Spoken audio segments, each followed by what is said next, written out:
Welcome back, Catholic Divas. We are so excited for today's episode. As I mentioned, we have been working through this series of interviewing young professional Catholics and young Catholics who just are deciding to listen to the Lord and follow his lead. And today we do not have Mama Vicky because, as you know, she is still a labor and delivery nurse. And at this time, that is where she is. So when you hear this episode, please give a little prayer, say a Hail Mary for her and all of her beautiful patients that she serves and all those wonderful babies that she helps come into the world. But tonight or today, we are interviewing a very special young man. His name is David Noel. He is a 30-year-old Catholic professional who works as a software developer by day, managing the company's CRM and developing code for the APIs used by the company's system. And then he pursues entrepreneurship at night by buying and renting real estate, developing duplexes, and owning another brick and mortar business called Pinatas in More El Paso, which we will have in the link in the show notes. David is building multiple streams of income while learning the value of hard work, perseverance, and taking risks. And so today, David joins us to share what he's learned about following his passions, overcoming his fear, taking the first right step, and building a future with purpose. His story really reminds us that God often reveals our path just one step at a time. So, welcome, David. We're so excited. I'm so excited. Thank you so much for inviting me. Yeah. So, just a little background here. David and I actually met on our parish's pilgrimage. I don't know if you remember that. We were walking and another parishioner introduced us, and it was only a 15-mile pilgrimage, so we had a while to Only, talk. I know, only. right? And yeah, we've just been buddies ever since, right? That's correct. No, I mean, that pilgrimage was probably the longest I had like consistently walked. And then on top of it, at the very end was kind of the hardest as we walked up to Mount Mount Cristo Rey, which was what, 3 miles, I think they say it is. Yeah, I, yeah, two and a half, three yeah. miles all the way up. hmm Yeah. Yeah, hmm I didn't get to fit. I stopped at station 7 and had to hmm get the Jeep, but that's okay because Father always reminds me, like, you did it. You did it. Like, you walked down too. So that was the other part, right? Any Exactly. Anyway, let's get to it. So, many people, I mean, many people, no matter what their age is, they have dreams of starting a business or investing in real estate or, creating extra income. Um, but actually, very few people take action. So, do you remember, David, what was the moment when you decided to stop thinking about it and actually take your first step? I think more so, I would say it's definitely a gradual process, and more so, I think it stemmed from necessity. I remember my mom has always been, you know, entrepreneurial in her own right. Mhm. So I probably get a lot from her. She left her family in Torreon, Mexico, and she came over to Juarez, and then after that, over to El Paso and worked as a cleaning lady, and would always save her money to maintain her family. And then she bought one house in Juarez. It was a small room, the smallest room you can imagine. No bedrooms, but she was able to bring her closest, well, her brothers, her siblings, and most of every one of her family, except for one sister, stayed over there in Torreon for the rest of their life. And I have some cousins scattered around. But from that, I guess it also with me, it was also some sort of necessity in the sense that I got a job in a different city. So we live in Santa Teresa, New Mexico, and I got my first job out of college after graduating with my computer science degree. I got a job in Las Cruces, where the where NMSU is.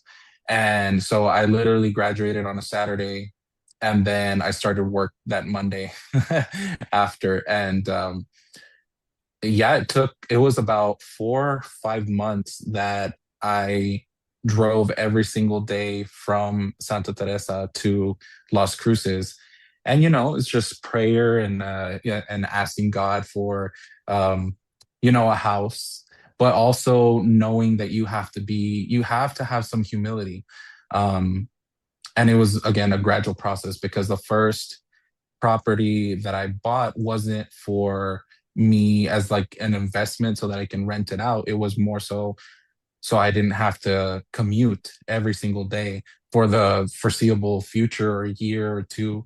Uh, thank God. I mean, I've had that stable job. It's going to be 9 years this December. But talking about, having some humility, what I ended up buying was a $12,000 um, single wide mobile home that was not in the best neighborhood. It did not have central AC. It had, and I mean, it needed some work.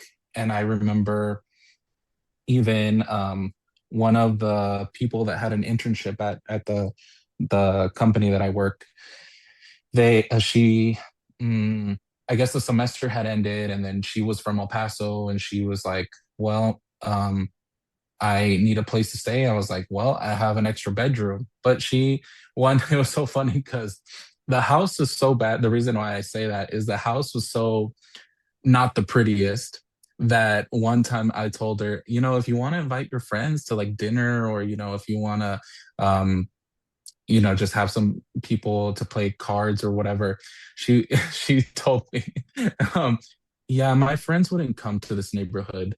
And uh, yeah, so I don't want to even invite them. I was like, okay. But here I am, um, you know, knowing the power of God and the protection of God. And I know that it doesn't matter where I live, I'm under God's protection. So it was, and you know what? One time I even invited some friends of mine, and they told me, "And you're not scared of living in this neighborhood?" I'm like, "No, why?" um, but so it started like that, and then when I had first got that job that I'm still currently at, um, they wouldn't. I guess it was more of a startup, and so the salary that I got was not really a computer science software developer salary that you should get. Going out of college, you should at least start somewhere to maybe the lowest should be around 55 to 60,000 a year.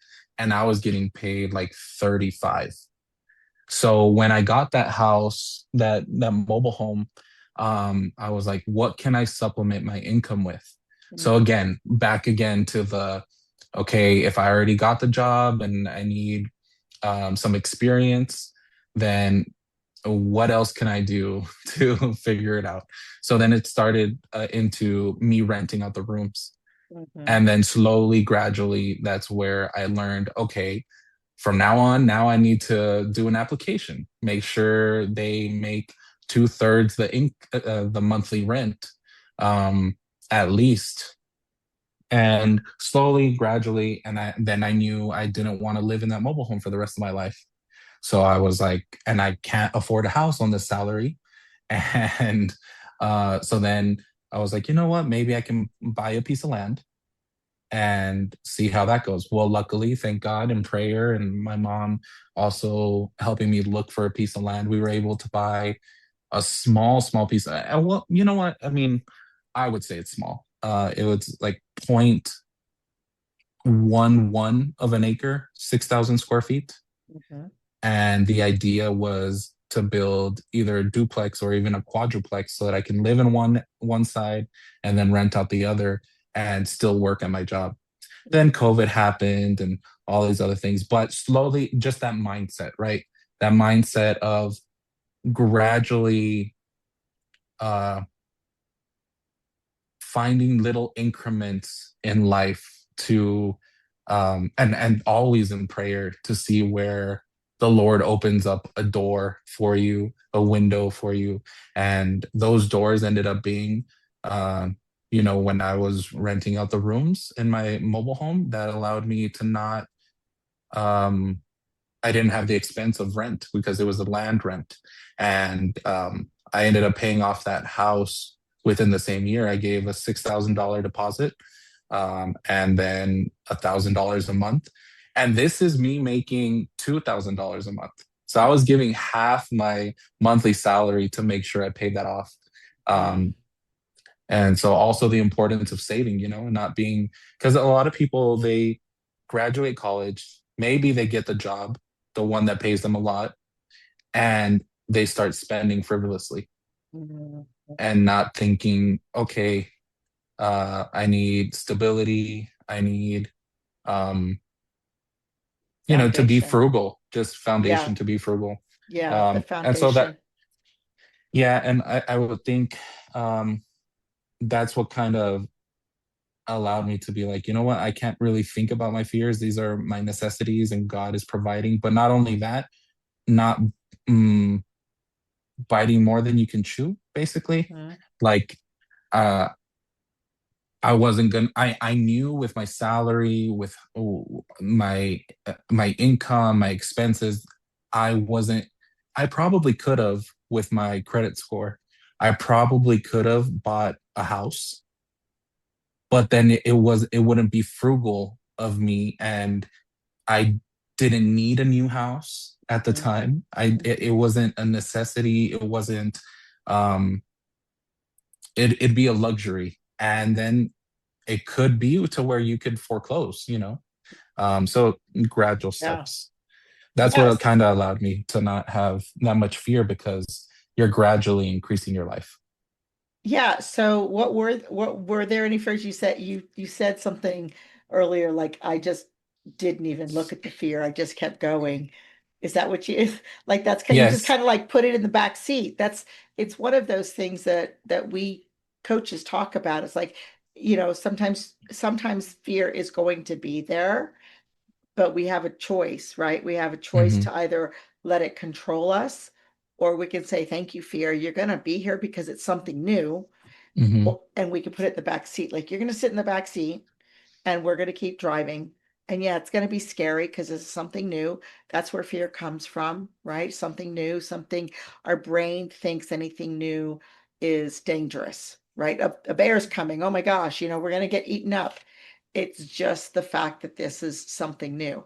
And when we remind ourselves, like, this is just new, I'm going to be learning, right? Which you and I were talking about the other day when we were having lunch about just we're learning. We're just learning so much, right?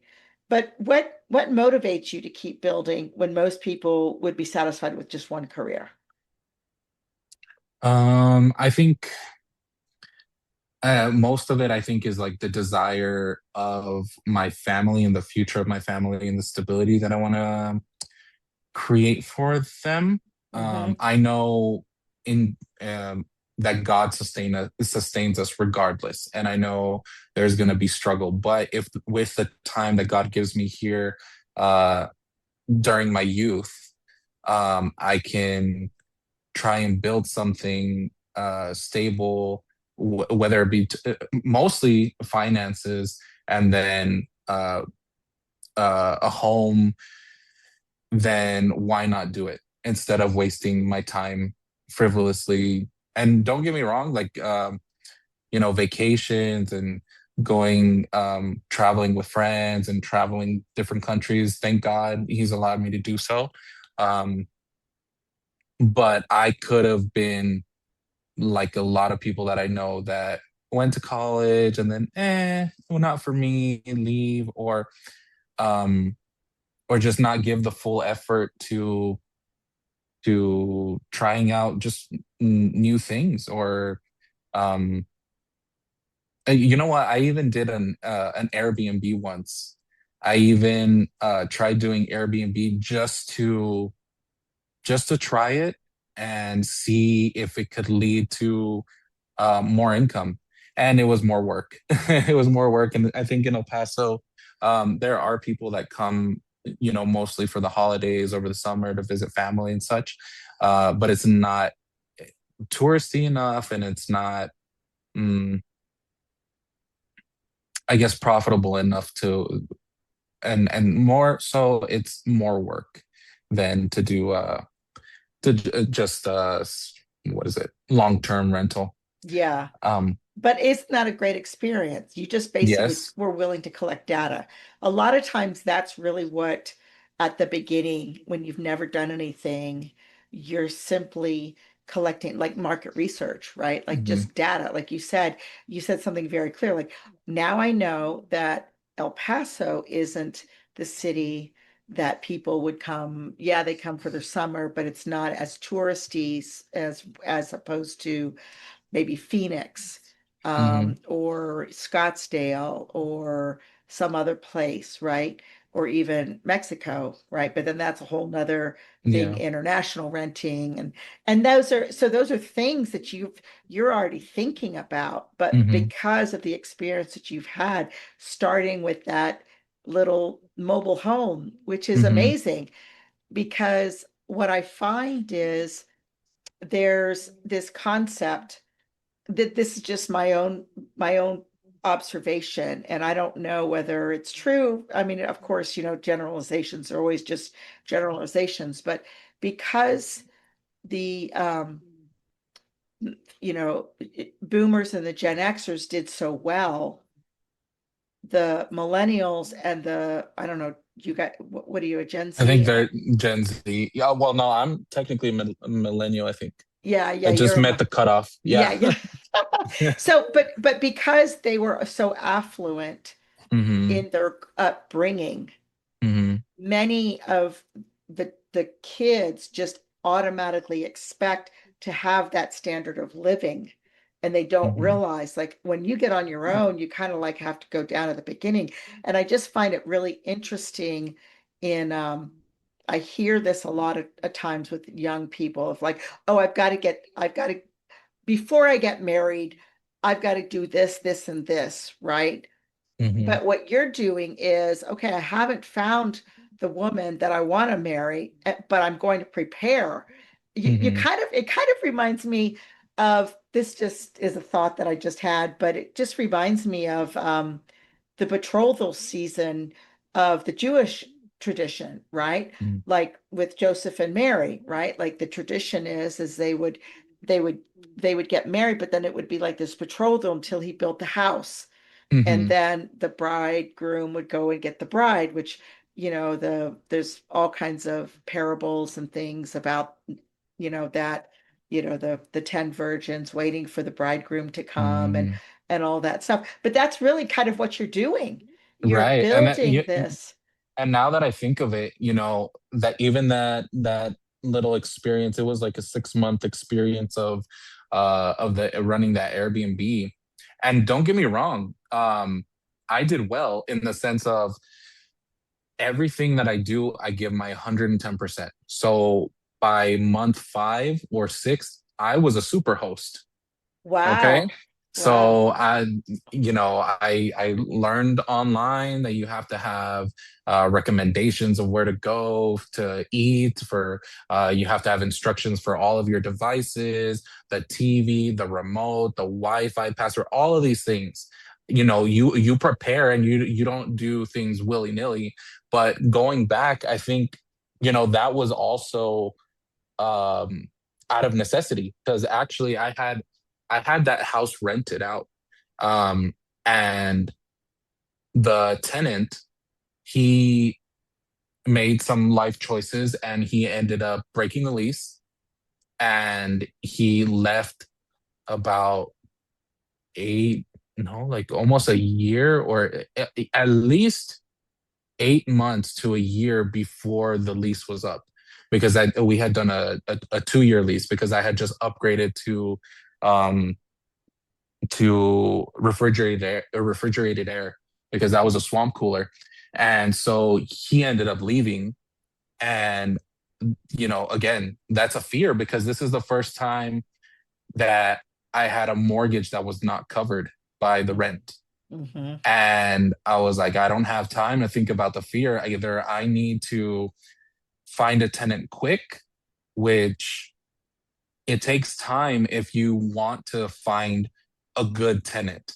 It takes the application process, it takes the background check, the credit check, um, checking with their past landlords, why, a whole background.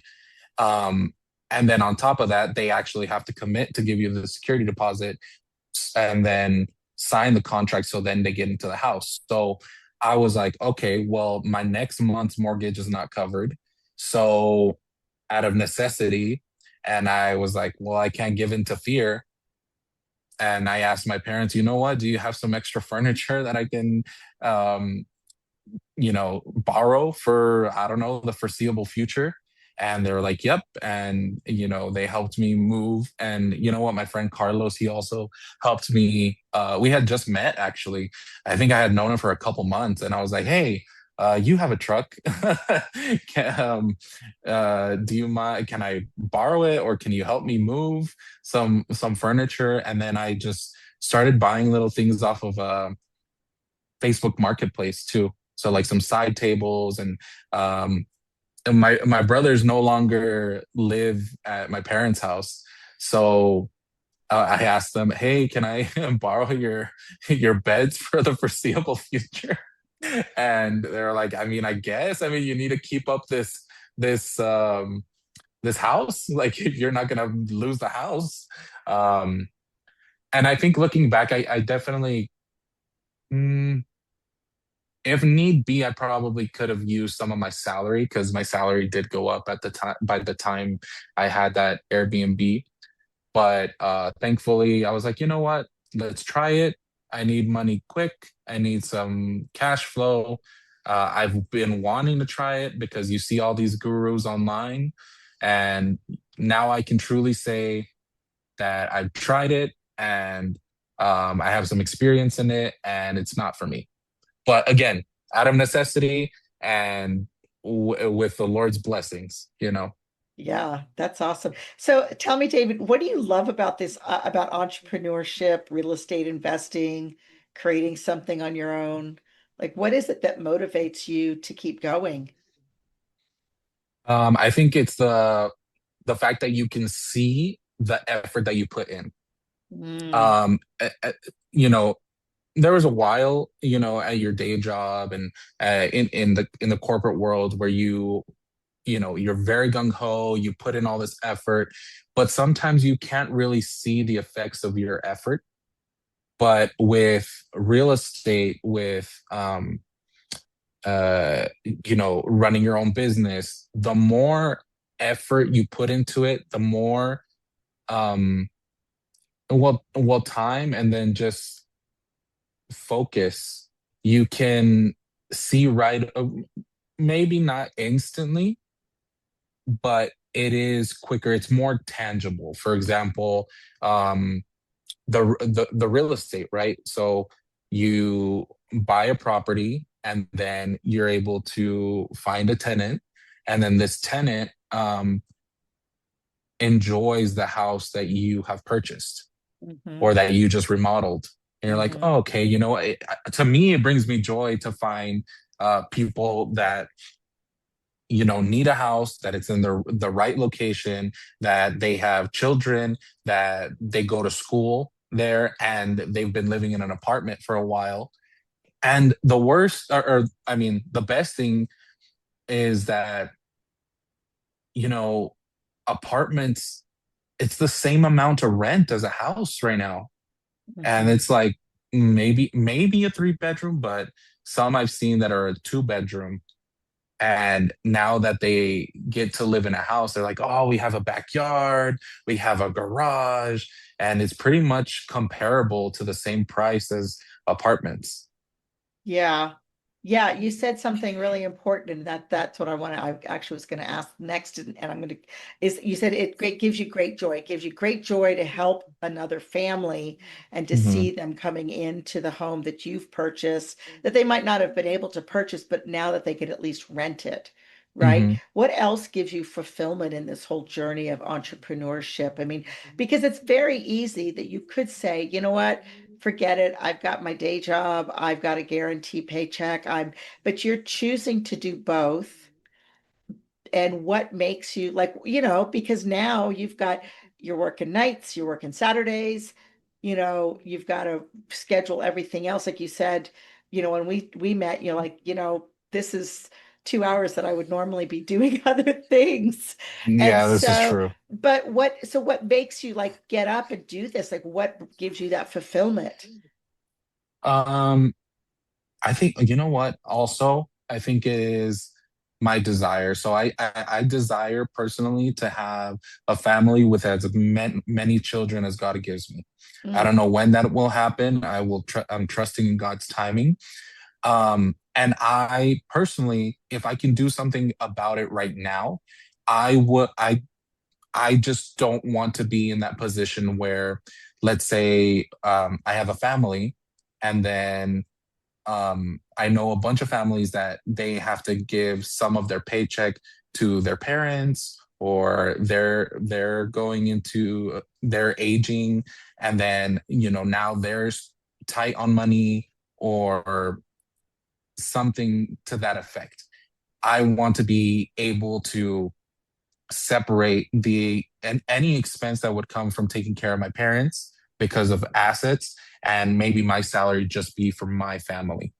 If mhm, if any emergency comes, thank God he's allowed me this time to invest and to um, purchase assets that mhm, when the time comes, if there's ever a struggle, whatever,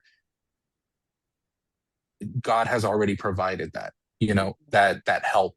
yeah. Um, that's one thing. Another thing is, and I'm not saying I want my children are going to be the most spoiled, but I want to teach them, the value of money and the value of hard work.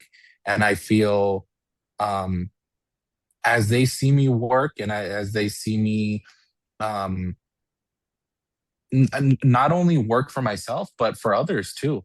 Um, being able, the fact that you are able to give $5 to someone who is hungry on the street, or the fact that you can comfortably give your what is it called, your tithe, you know, the fact that you can volunteer at church because you have your expenses covered, Mhm, the fact that you can buy pizza for the youth group because you are living below your means, mhm. and all of I don't want that to go away when I'm married and have children because I wasted my time and when I didn't have a family, Yeah. Um, yeah. Yeah, that's beautiful. That's beautiful. 'Cause you've got a forward vision and you see what you want and you see what you want to instill in your children. You know how you want to live with, raising that family. Um, Let me ask you, we're going to kind of switch because you're like entrepreneur, you're just all over, really fulfilling entrepreneurship. You decided to purchase a brick and mortar business, what, about 2 years ago now? Yeah. It would be January of 2025. So Okay. almost 2 years, Yeah. a And year and a half. what kind of lessons have you learned there as opposed to, the real estate aspect and developing and renting and doing all that stuff? Because that's a totally different beast, really. Yes. So the reason for that, um, I had again listening to the gurus online, and after I had done the Airbnb, and I was like, you know what, that's not it. And then I had also, on that piece of land that I had bought when I was in the mobile home, and I knew I didn't want to live in a mobile home the rest of my life, or at least for the foreseeable future. we ended up building a duplex on that land. And God works, his timing is perfect because I had bought that piece of land before 2020 when COVID happened. Mhm. And it trying to get permits and trying to get permission to build a duplex or even a quadruplex took about 2 years. And through COVID, I was able, since I was saving money to try and build this out, and nothing was happening because apparently the world was shut down. Um, that allowed me to It was purchase shut two. down.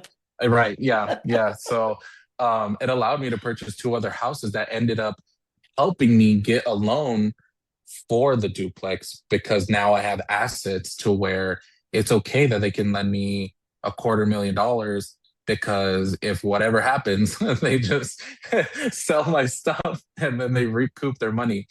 Um, but so going back to Deciding to um, purchase the business. deciding to purchase a business, again another endeavor. I had heard that purchasing a business, you recoup your investment in the first year, but I will confidently say to do your homework, to ask all the questions, to make sure there's no doubt in your mind that you can, mm, that what they're selling you is what they're telling you they're selling you, because that they're not lying or omitting information of how a business works.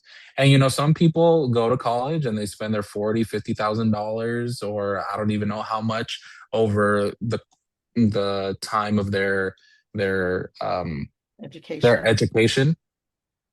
But um yeah, so I went in naively and I was like, well, I'm gonna be an owner and this business is gonna run itself, and they have employees and they have drivers and they have delivery and they everything has a process.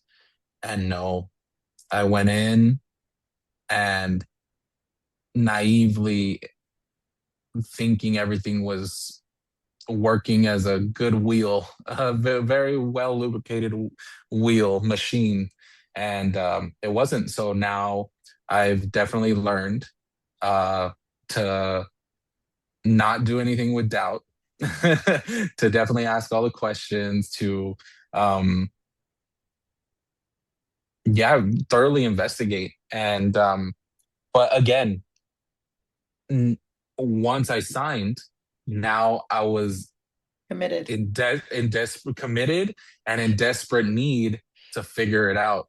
And Yeah. yes, I had fear, and yes, this was the first time doing it, and yes, uh it seemed that no one knew anything and no one could help me, and uh but it's just me, God, and my family. And my a lot of it is my mom, because she's there most of the time because I have a full-time job. So Hmm. she's there most of the time, there in the day to day. And on the weekends, I was able to set up a website. I was able to take pictures of all the products and put it online.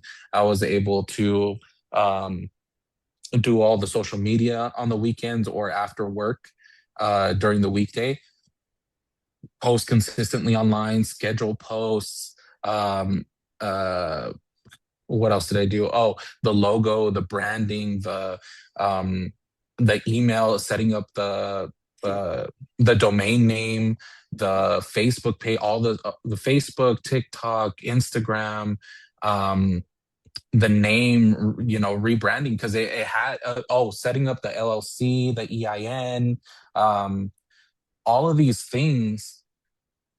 I had kind of dabbled with it, but the fact that it was out of necessity pushed me even more. And again, I couldn't pay attention to the fear because it was do or die.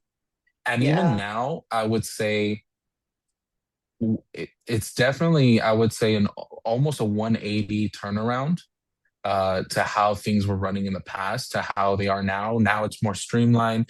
We get constant um, new customers, Like these are customers that have never bought a piñata before, but Wow. but because they saw it online, and Hmm. because they saw the quality, because that's the other thing, right? You have to give again your 110%.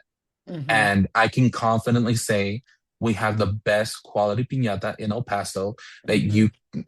if not the nation, Hmm. because every single piñata on these weekends and after work, it was quality control. Nope, I Hmm. didn't like that face that or that decoration. And we have, if you go to our website, it's piñatasandmore.com. We have at least 300 different kinds of piñatas, and they have all gone through quality control, my quality control. Yeah, that's And amazing. and again, it's a thing of, doing things well, because that's, to me, I feel like that's what God wants. If you're going to clean, clean well. If you are going to own a home, maintain it well. If you are going to run a business, run it well. Do everything to the best of your ability, and God continues to bless you so you can improve constantly. And Yeah. it's never oh, I'm finished. Hmm. It's Yeah. all, it's Yeah. constant learning, it's constant improvement. And honestly, that's what God calls us to be, Yeah. constantly improving in our prayer life, constantly improving in our um just work life balance, our emotional life, because there's just a lot we can improve upon, and we're Yeah. called to be Christ-like. And so we're called to that extent of Yeah. control over our emotions, our thoughts, our whole body, our everything. So Yeah. again, constant improvement, and just no time to pay attention to the fear. And it's not to say there's not hard times, man. And that there was hard times with the real estate, there was hard times with the business, there was hard times at my job where I was like, I don't even know what they're asking me to do. Hmm. But one foot in front of the other, and God will provide, and God uh will work for you when you can't work for yourself. So That's so beautiful. Let me ask you this closing question. Like, so we get a lot of clients that are just really kind of they're not sure where they're supposed to be going. They're not sure. Sometimes they go to school and then they get the job and they're like, whoa, wait a minute, this isn't what I thought it was going to be. Or their state in life has changed or something. They just feel kind of stuck between security and possibility. What kind of advice would you give someone that feels like the stirring of a dream in their heart, but's afraid to take the first step? that is a loaded question. Um, that's a big one. I guess first, I personally, and this is not financial advice, this is not professional advice, but I would Human determine, experience. yes, this is human experience. I personally would determine how big of a role money has to play in the life that we want, or the life that we desire for ourselves. And the thing is, I feel many people have grown up to think that having money, or wanting to scale up in life, to it, or even being rich, is a bad thing. And it's not. But so let's say, because I did all the things, right? I did what they told me to do, which was make sure you get good grades, make sure and then you if you have the opportunity to go to college, get good grades, graduate, get the job, and work the rest of your life. And pretty much that's what I did. I got good grades, I got scholarships, I got a full ride to New Mexico State University. I picked some major. I wanted to be a computer engineer, but then I picked computer science because I wanted the name computer in my degree. and it was difficult, but I knew that it would be a bigger salary than maybe, I don't know, probably communications or history, or, and not to say those aren't important, because they are.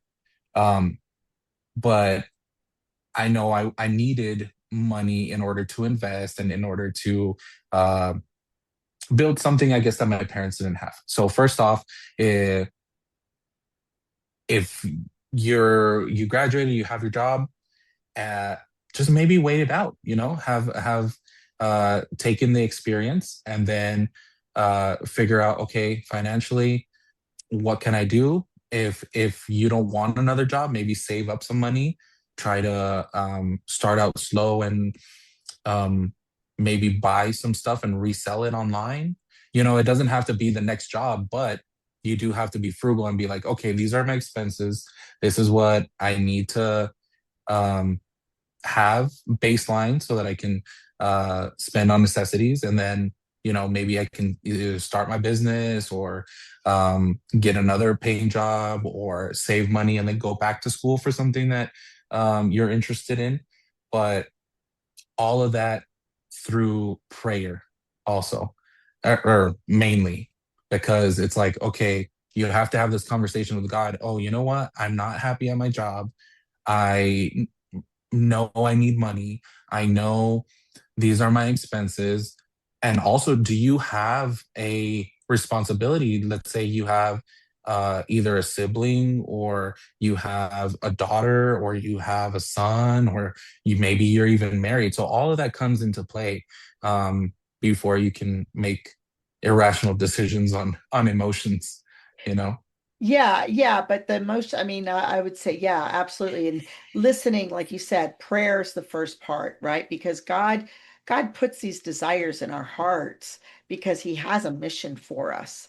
He has a mission for us to build His kingdom here on earth, right? I mean, I heard I don't remember, I think it was a priest that said, the only thing you can take to heaven is other people, which I thought that's like, yes, that's what, that gets me. That's what motivates me to coaching, is because I Hmm. know how I can help others through the mindset coaching, through my, Billings instruction, NFP, teaching women how to Hmm. be sure of their bodies, to trust their bodies, and then they're more confident, and then they can go out and do the things that they're supposed to do, and Hmm. really, and also helping these young people like discover their mission, their discover their talents, so that they're like, yeah, this is a talent, and maybe this is the path that God's calling me to, you know? Um, Yeah, and the so, only way I would say that they'll be able to discover their talents is trying new things, honestly.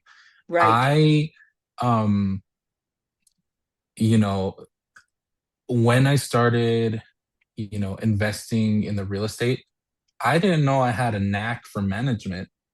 But you need to know how to manage in order to pay all the bills, all the mortgages, all the insurance, you have to have everything organized. You Hmm. Even when I was the um, I guess, quote unquote, general contractor for Hmm. building out the duplex. I have no experience. Just saying. Before that, no Hmm. experience. But I had to learn how to talk to subcontractors, and manage the electrician, the plumber, the framer, get materials, all of these things. Um, but I wouldn't know that I was capable of that until I kind of experienced it. Or Yes. And that's another, you know what, that maybe is the reason why another uh, I also bought the piñata store, because I was like, I know how to manage. I can figure it out. Wow. Yeah, and But that's I don't right. know. And that's right. And that's kind of one of the things that I teach my clients is God leaves us breadcrumbs, right? You had this desire, you had your mother showing you what an entrepreneur looks like. You Hmm. knew that there were other options, and you were willing to take the next right step, and you looked at it as an adventure. You're willing to try, I'm learning, I'm expanding, I'm asked, and now you have these new skills, and you're like, yeah, I know how to manage. I can manage a lot more, and your confidence has increased. And so Hmm. therefore, you like you said, you built it up, you built it up. Now you're going up, now you're going up, now you're going up. You're reaching the capacity, you're fulfilling that capacity. And So I feel a lot of people don't, again, I guess goes back to humility, right? God calls us to be humble. And I feel a lot of people have come up to me and they're like, what should we start as a business? What kind of thing can we do? This, that, and the other. And then I tell them start small. I tell them post online that you sell uh ready or meals. You meal prep and you ask for a deposit. And with the deposit, you go buy the food, you cook it, and then you get the second half when you deliver. And they look at me like, okay, but that's going to give me like $20 profit.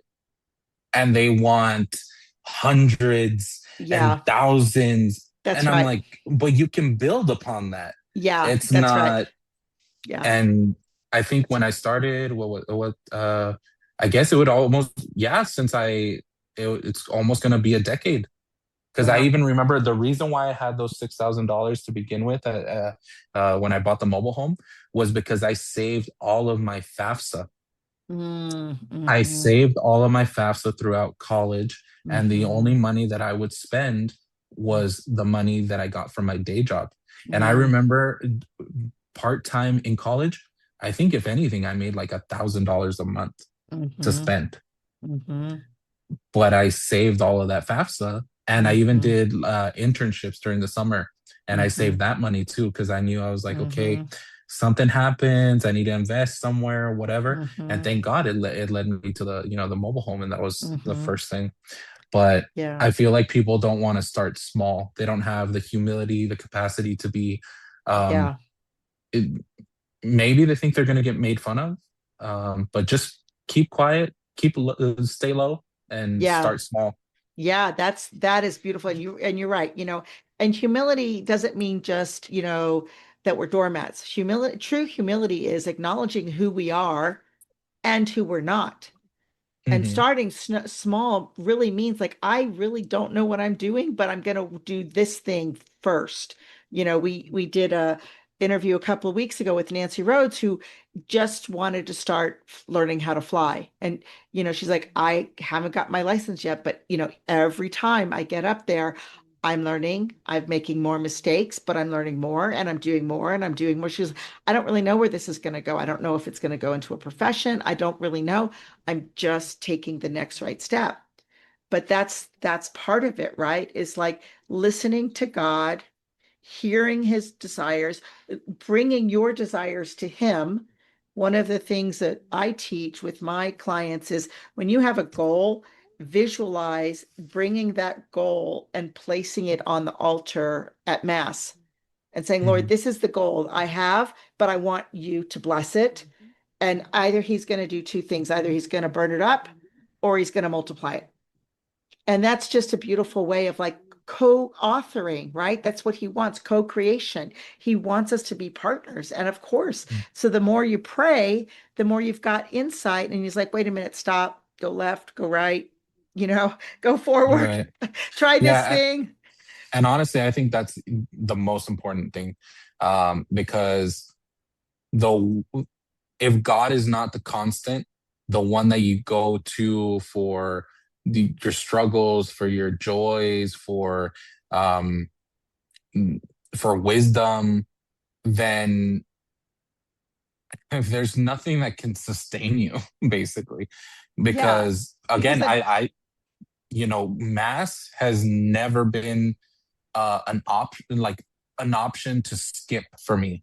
It didn't mm-hmm, matter if I was in Cancun. It didn't matter if I was in Japan. It didn't matter what country I was in. Mass is obligatory. Like mm-hmm, that, I need to go to mass. Um, and then also any chance that you get, well, I mean, right now I volunteer. I was uh, uh, volunteering to be a co-director for the youth group, and then I'm in the choir, and then I do RCIA as well. But that has to be a constant. Like if I'm not close to God, whether it be volunteering or no, well, just I Worship, guess yeah, worship, just worship. and serving, because that's Yes, what he calls exactly. us to do, is to Mhm. receive and then go out, right? That that That's the whole truly part.